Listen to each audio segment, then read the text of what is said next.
The ceiling came down before the sound of the blast even finished traveling through my skull, and I was already moving, already counting the seconds until the next strike, when I saw him 3 meters away, pinned under a beam, and my first thought was not mercy. My first thought was that the man who had ruined 11 of my operations was about to die for free, and some old, cold part of my mind almost smiled at that. My name does not translate cleanly into human sound, so he had taken to calling me Vess, a shortened version of the title stitched into my armor plating, Vesserai, 3rd Strategist of the Kelvorn Fleet Command. I did not correct him. There had not been time, and there had not been reason. We were both going to die in this collapsing building, and names felt like a luxury neither of us could afford. His name was Callum Ashworth, and I knew it the way I knew the names of every human officer who had cost my people ground, which is to say I knew it before I ever saw his face. I had studied the shape of his tactics for 6 months, the way he refused to retreat when retreat was the only rational choice, the way his soldiers followed him into positions no calculation would recommend, and somehow walked out again. I had built 3 separate models of his behavior. All 3 had failed. Now he was trapped under a support beam with dust pouring down around him like gray rain, and I was standing over him with a weapon I had not yet decided whether to use. Another explosion rocked the structure, closer this time, and a chunk of ceiling the size of a transport pod crashed down where I had been standing half a second earlier. I threw myself sideways, rolled, came up with my rifle raised, and found him watching me with an expression I could not fully read, something between disbelief and grim calculation of his own. "You could leave me here," he said. His voice was rough, cut through with pain, but steady. "Would make your report a lot shorter." "I have not decided that killing you serves my objective," I told him, which was true, and also not the reason I moved toward the beam pinning his leg instead of walking away. The building we were both trapped in had once been a relay station, 3 stories of reinforced concrete that our 2 forces had been trading control of for weeks. A small, ugly piece of ground that meant almost nothing, except that both sides refused to be the one who lost it. An hour ago, it had meant a great deal to me, because from its upper floor, I could see the entire valley, every supply route, every fallback position, every weakness in the human line that I intended to use before the week was finished. Now it meant nothing except 4 walls that were slowly deciding to become rubble, and 2 enemies who could not seem to stop keeping each other alive. I do not know precisely when I stopped thinking of him only as a set of tactical decisions and started thinking of him as Callum. It may have been the 3rd time our forces clashed, when he pulled 2 of his own wounded soldiers out of a collapsing trench under direct fire, an action that gained him nothing, cost him everything, and worked anyway, because the men fighting beside him decided, in that moment, that they would rather die than let him fall. My models had no equation for that kind of loyalty. My people do not fight that way. We calculate the value of a soldier against the risk of retrieving them, and when the numbers fail, we let them go, because grief is inefficient, and war has no patience for inefficiency.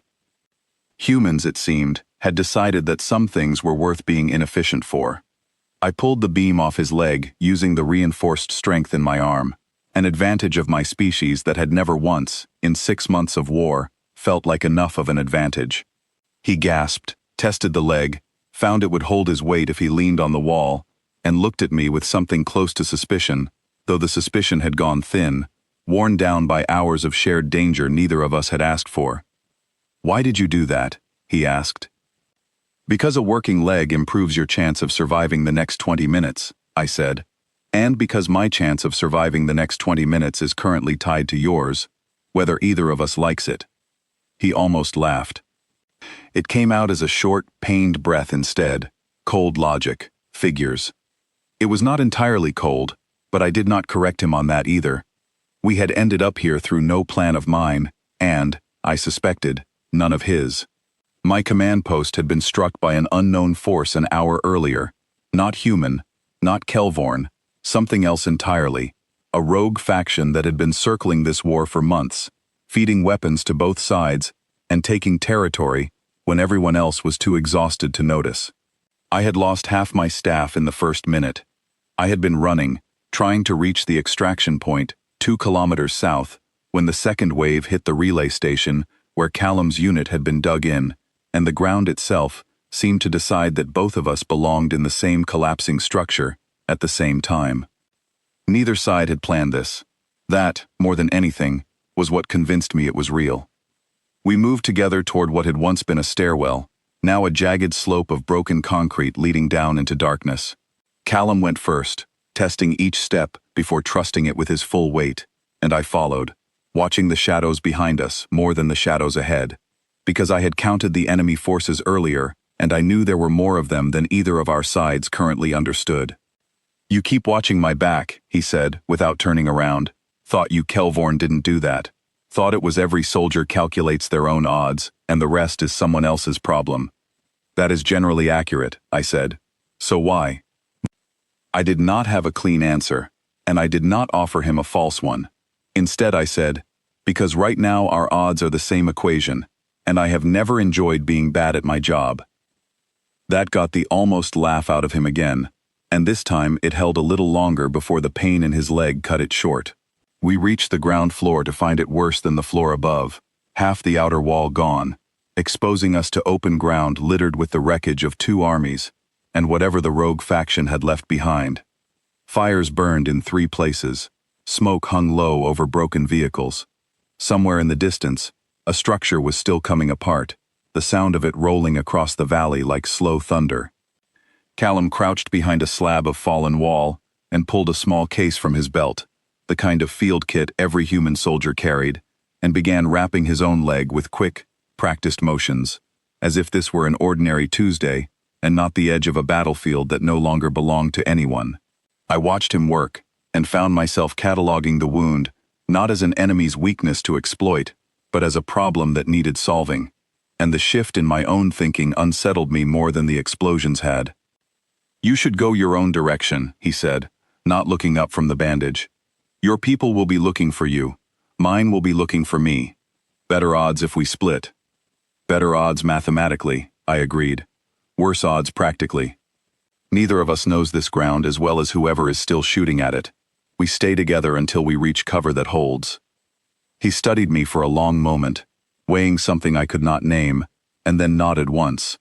A small concession that felt larger than it should have. We ran across open ground under a sky the color of rust, past the husks of vehicles that had belonged to nobody's winning side, and I found myself, for the first time in 6 months of war, thinking less about the valley behind us, and more about the man beside me, matching his pace to protect a leg that was not fully healed, refusing twice to let me take point, when the terrain grew rough enough that either of us could have gone down. We found a drainage tunnel running beneath what remained of a supply road, half collapsed but deep enough to shelter in, and we ducked inside as another wave of fire lit the sky behind us. The sound was enormous, close enough to shake dust from the tunnel ceiling, and Callum flinched, not from fear exactly, but from the particular exhaustion of a man who had been flinching at explosions for longer than any person should have to. "How many of your people are still out there?" he asked, once the tremor passed. "I do not know," I admitted. "My command staff is likely dead. My fleet will assume I am dead as well, within the hour, if they have not already. And yours will keep fighting anyway. They will keep fighting regardless of whether I am alive to direct them. That is how my people wage war." The strategy continues. The strategist is a replaceable component.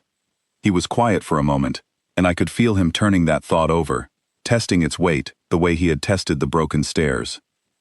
"That's a hell of a thing to say about yourself," he finally said. "It is accurate.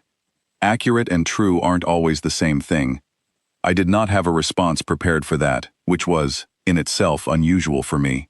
I had responses prepared for nearly everything. I had spent 6 months building responses to him specifically, entire branching trees of tactics meant to anticipate his every decision, and here he was, collapsing all of it with a single quiet sentence, in a drainage tunnel that smelled of rust and smoke. We rested there only a few minutes before the sound of movement outside forced us both still, weapons ready, breathing shallow. Boots on broken ground, more than 2 sets, moving with the kind of coordinated caution that meant trained soldiers, not scavengers. Neither of us could tell, from the sound alone, whose side they belonged to, and for the first time in the war, that uncertainty felt like something we shared, rather than something that divided us. They passed the tunnel entrance without looking in, close enough that I could see, through a gap in the collapsed section, the unfamiliar emblem on their shoulder plating. Not human, not Kelvorn. The rogue faction, 4 of them, armed heavily, moving toward the ridge where my extraction point had been planned. They're heading for high ground, Callum whispered. That's a strong position over the whole valley. If they hold it, neither of our sides gets out of here clean. I ran the calculation before he had finished speaking. 4 armed soldiers on elevated ground, controlling sight lines over every remaining route out of the valley, would trap both his forces and mine in a crossfire neither side had accounted for. It was, by any measure I could construct, a disaster in progress. We cannot let them take that ridge, I said. We, he repeated, and there was something almost wondering in the way he said it. We, I confirmed, and meant it more fully than I expected to. We moved out of the tunnel and up along a broken drainage channel that offered partial cover toward the base of the ridge, moving fast, moving quiet, the 2 of us falling into a rhythm that felt less like an uneasy truce and more like something built, without either of us designing it, out of every hour we had just survived together. He signaled with 2 fingers when he wanted me to hold. I tapped his shoulder once when I saw movement he had missed. Neither of us spoke about how naturally the coordination had come.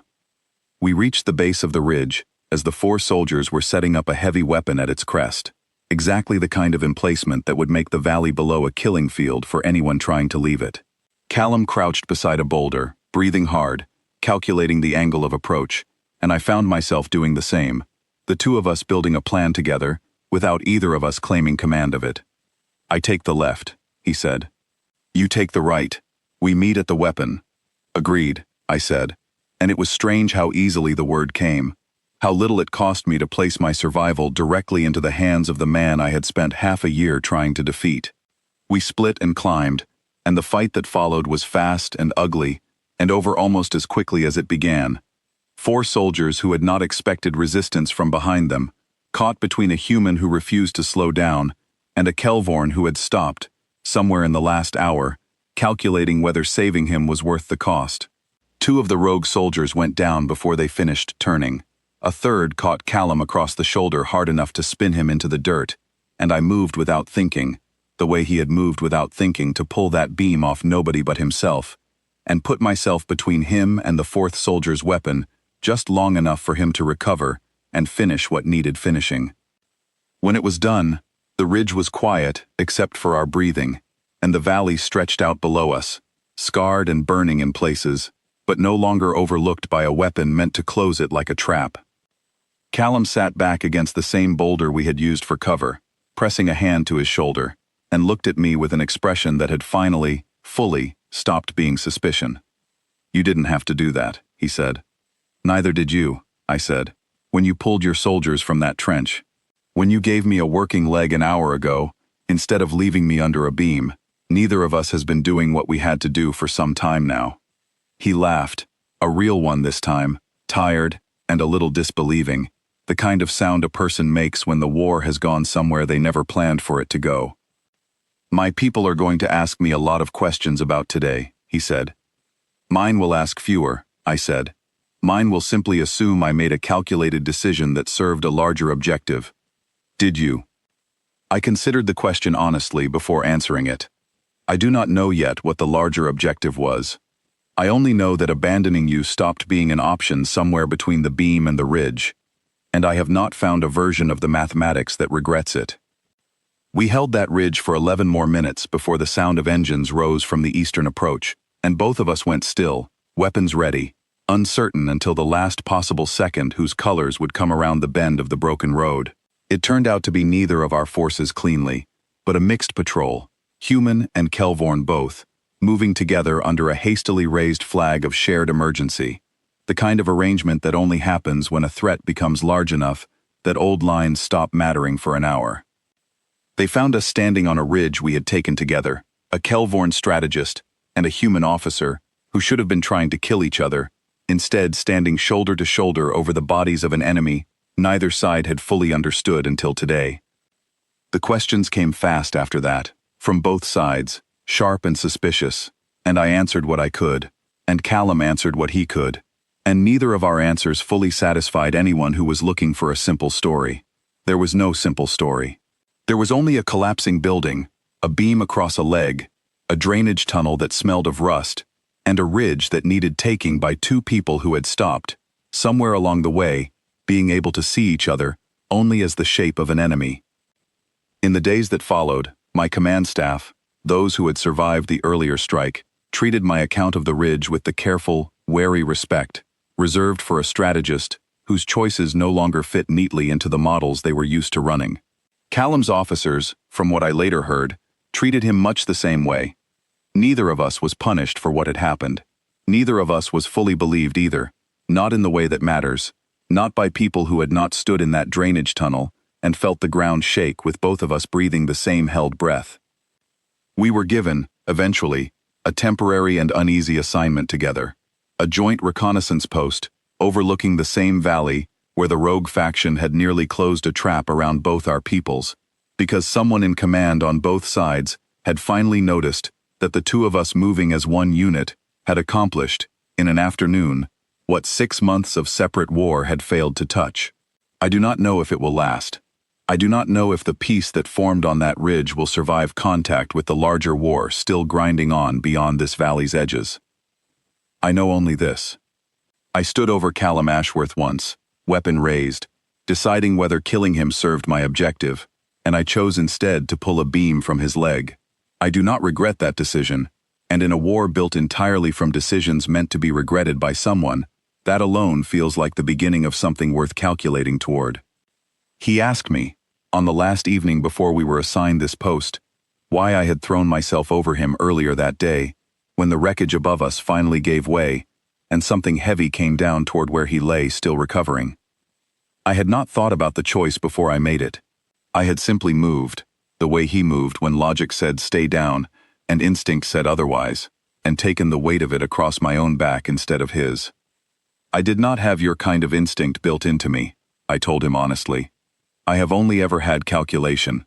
But somewhere between the beam and the ridge and the tunnel and everything after, you stopped being a variable in someone else's war, and became the only variable that mattered in mine. He did not have a clever answer for that, and for once, neither did I need one. We sat together on the edge of a valley that had tried to kill us both and failed, watching the fires finally burn down to embers, two people who had started the day as enemies and ended it as something the old rules of our two peoples had never once accounted for, and had never, until now, needed to.